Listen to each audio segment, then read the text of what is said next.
আজকে Dhaka reporters unity সাংবাদিক পেশাদার সাংবাদিকদের যে সবচেয়ে বড় সংগঠন ঢাকা রিপোর্টার্স ইউনিটির এটি নির্বাচন অনুষ্ঠিত হচ্ছে। অলরেডি দেখা যাচ্ছে অনেক ভোটারের উপস্থিতি, সবাই চলে এসেছেন যাকে যাকে ভোট দেওয়ার জন্য। প্রচুর ভোটার আসতে শুরু করেছে। ডিআরইউর সদস্যরা তাদের ভোটের মাধ্যমে আগামী 1 বছরের নতুন নেতৃত্ব নির্বাচন করবেন। যোগ্য কার্যনির্বাহী পরিষদ তারা বেছে নেবেন। উৎসাহ উদ্দীপনার মধ্যে সবাই ভোট দিতে এসেছেন।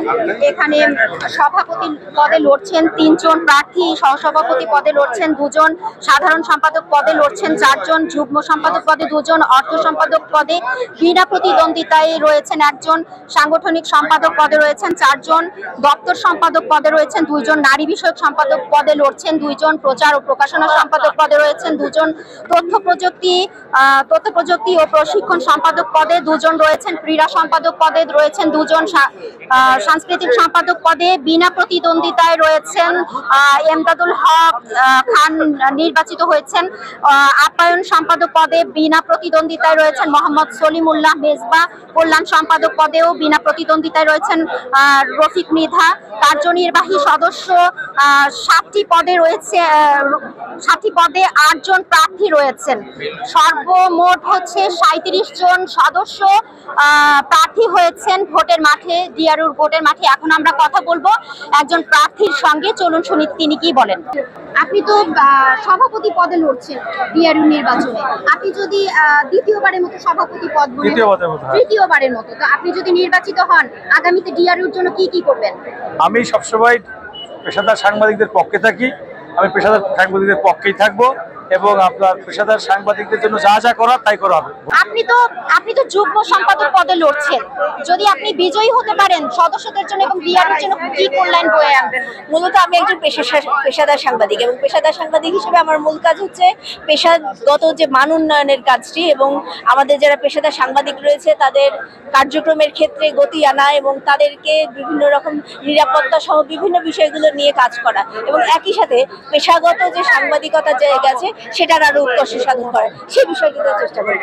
আপনি তো সাংগঠনিক পদে লড়ছেন, যদি আপনি বিজয়ী হন তাহলে আপনি ডিআরইউর জন্য কি কল্যাণ বয়ে আনবেন? আপনারা জানেন ঢাকা রিপোর্টার্স ইউনিটি পেশাদার সাংবাদিকদের সর্বোচ্চ সংগঠন। এই সংগঠনে সম্মানিত সদস্যরা যদি আমাকে নির্বাচিত করে, আমি রিপোর্টারদের বিভিন্ন মামলা থেকে শুরু করে এবং রিপোর্টারদের পেশার মান উন্নয়নের লক্ষ্যে আমি কাজ করব। কারণ আমার কথা হলো, কেউ যদি অপরাধী হয় তার সাজা হোক, কিন্তু নিরাপরাধ কোনো সাংবাদিক যাতে কোনো মামলা হামলার শিকার না হয়, আমরা এটার তীব্র প্রতিবাদ জানাবো। আনুষ্ঠানিকভাবে আমরা বিবৃতি দিব। কেমন প্রত্যাশা করছেন আগামী কমিটির কাছে? ঢাকা রিপোর্টার্স ইউনিটিটা হলো আমাদের সাংবাদিকদের একটা সর্ববৃহৎ সংগঠন।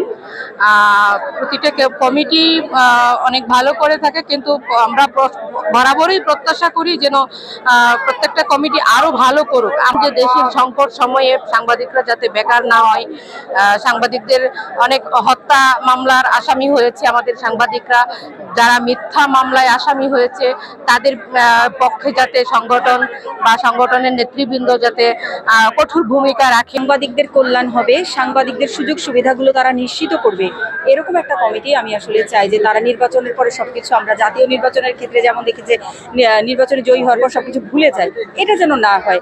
সাংবাদিকদের প্রাতিষ্ঠানিক যে সুযোগ সুবিধাগুলো তারা যেন নিশ্চিত করে, এটাই আমার চাওয়া এবং সুন্দরভাবে একটা সংগঠনকে তারা 1 বছর পরিচালিত করবে, এটাই চাওয়া।